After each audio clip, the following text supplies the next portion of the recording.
What's good, YouTube? It's your boy, Blue Blood Sports TV, back at y'all with another one.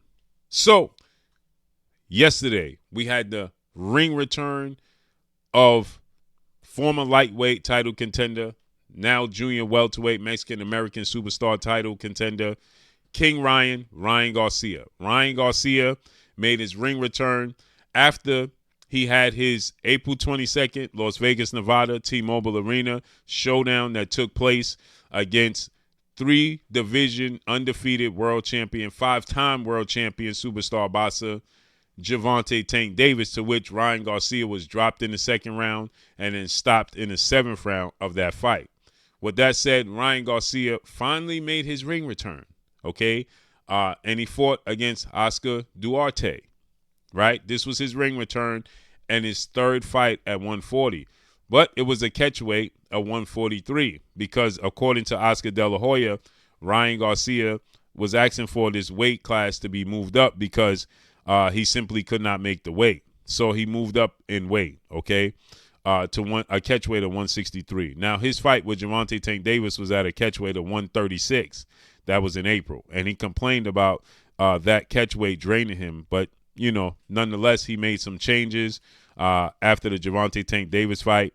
He changed from his trainer, again, another well-renowned Hall of Fame trainer that he had in Joe Goosen. He was with, previously, before Joe Goosen, he was with well-renowned two-time trainer, future Hall of Famer Eddie Reynoso, and he parted ways with Eddie Reynoso.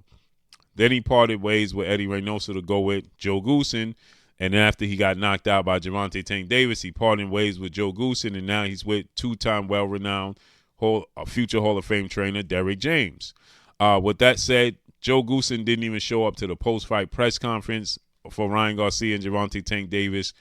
Joe Goosen simply stated that you don't train Ryan Garcia. He essentially, you just work with him, right? And so Ryan Garcia admitted that he wasn't prepared for the Tank Davis fight.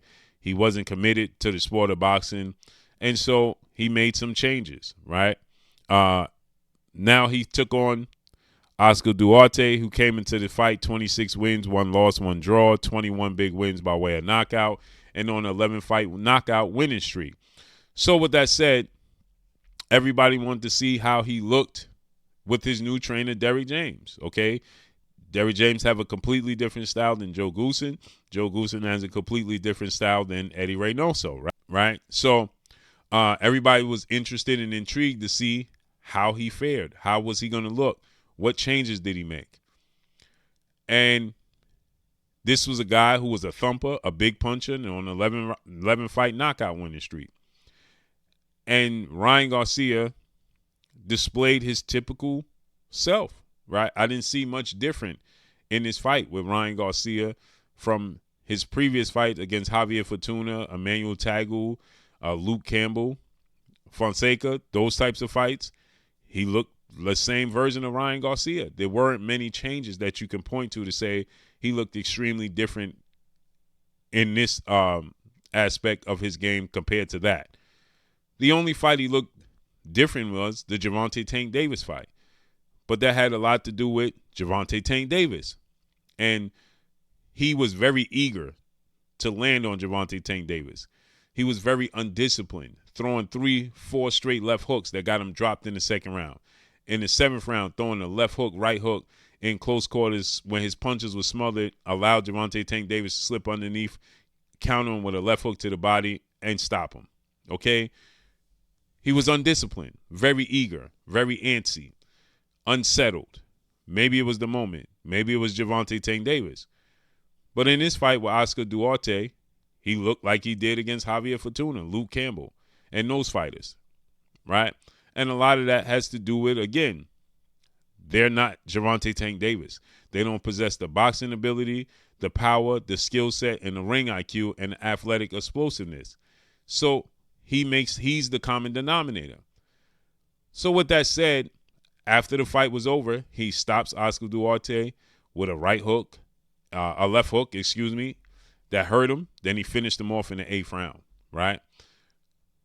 But there was subtle changes he made that showed that he simply wasn't all the way disciplined. As Derrick James was pleading with him to use his legs more, he stated, I didn't start using my legs till later after he was pleading with me. This is Ryan Garcia in his own words. And then also he decided to go to the shoulder roll defense, and Derrick James pleaded with him not to use the shoulder roll defense and even screamed to him, "You're not Floyd Mayweather." And Ryan Garcia told the world that Derrick James said that. And he said that, Derrick James ain't going to admit it, but that's exactly what he said, right? So with that said, he got the win, he got the victory, and congratulations to Ryan Garcia. Now, after the fight, Ryan Garcia was asked, does he want the likes of former undisputed lightweight world champion, now junior welterweight title contender, superstar boxer, Devin the Dream Haney, or does he want the likes of two-division world champion, former unified lightweight world champion, now reigning WBO junior welterweight world champion, superstar boxer, Teofimo Lopez? And he simply stated, no, right? I would love to fight those guys, just not right now. I have a lot. It's one step at a time. We're building blocks. This is my first fight with Derrick James. I'll have to get accustomed to that and acclimated with training with Derrick James. I love it. I would like a fight, stepping stones to a world champion, and I would rather a fight right now with the WBA junior welterweight super world champion in Rolando Rolly Romero, who's 15 wins, 1 loss, no draw, 13 wins by way of knockout. One time in his career he was knocked out. He's 28 years of age, 5'8", with a 68-inch arm reach. Now, Rolando Rolly Romero had a comeback fight after he was knocked out by Gervonta Tank Davis. He came back and he fought Ishmael Barroso at 140 for the vacant WBA title. He won a controversial decision over Ishmael Barroso, okay? He got a stoppage victory, and Tony Weeks and the judges, they had a rough night. Let's just say that.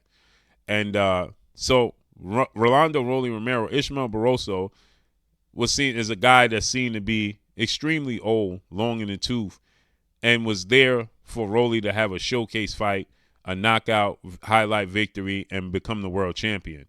And it wasn't that. He got dropped in the fight. He looked bad. He looked hesitant.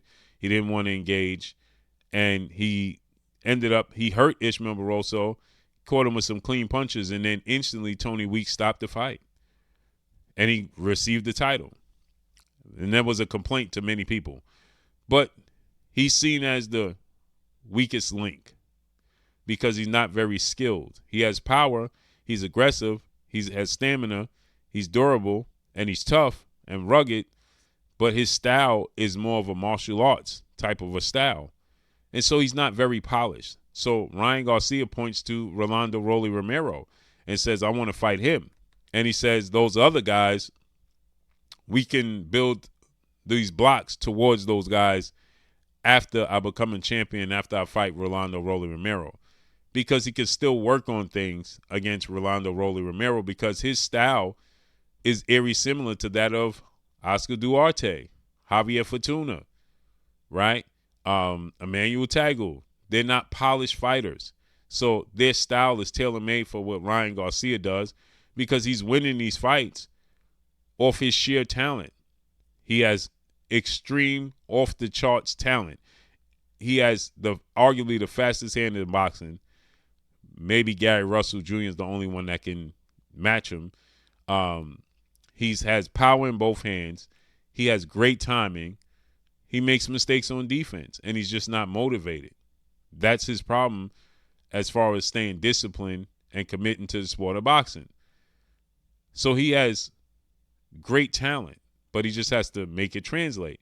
So he's fighting a specific style that allows him to showcase his talents.